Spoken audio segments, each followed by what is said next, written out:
ഈ മോഡലിംഗിന്റെ മറവിൽ മനുഷ്യക്കടത്ത് നടത്തിയ കേസിൽ ഒരു യുവതി കൂടി കസ്റ്റഡിയിലായിട്ടുണ്ട്.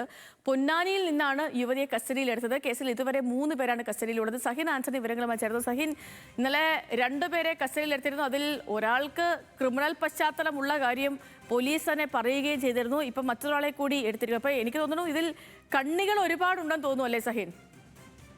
തീർച്ചയായിട്ടും സേതു അങ്ങനെ തന്നെയാണ് കരുതേണ്ടത്. സേതു സൂചിപ്പിച്ചതുപോലെ തന്നെ ഇന്നലെ 2 പേരായിരുന്നു ഇതേ കേസുമായി ബന്ധപ്പെട്ടുകൊണ്ട് അറസ്റ്റിലായത്. ഒരു സിന്ധുവും മറ്റൊരു അലീനയും. ഈ അലീനയ്ക്കാണ് ഗുണ്ടാ സംഘങ്ങളുമായി വലിയ ബന്ധമുണ്ടായിരുന്നത്. ഇവരുടെ അറസ്റ്റ് ഇന്നലെ തന്നെ രേഖപ്പെടുത്തിയിരുന്നു.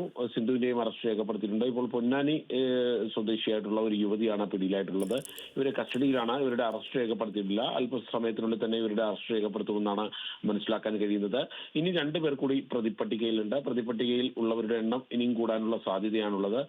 നിലവിൽ ഈ പെൺകുട്ടിയുടെ പരാതി അനുസരിച്ച് ഈ പെൺകുട്ടിയുടെ മോഡലിംഗിനായി വിദേശത്തെത്തിക്കുകയും അവിടെ വെച്ച് പെൺവാണിഭ സംഘത്തിന് കൈമാറുകയും എല്ലാം ചെയ്തു എന്നുള്ളതാണ് പെൺകുട്ടിയുടെ പരാതി.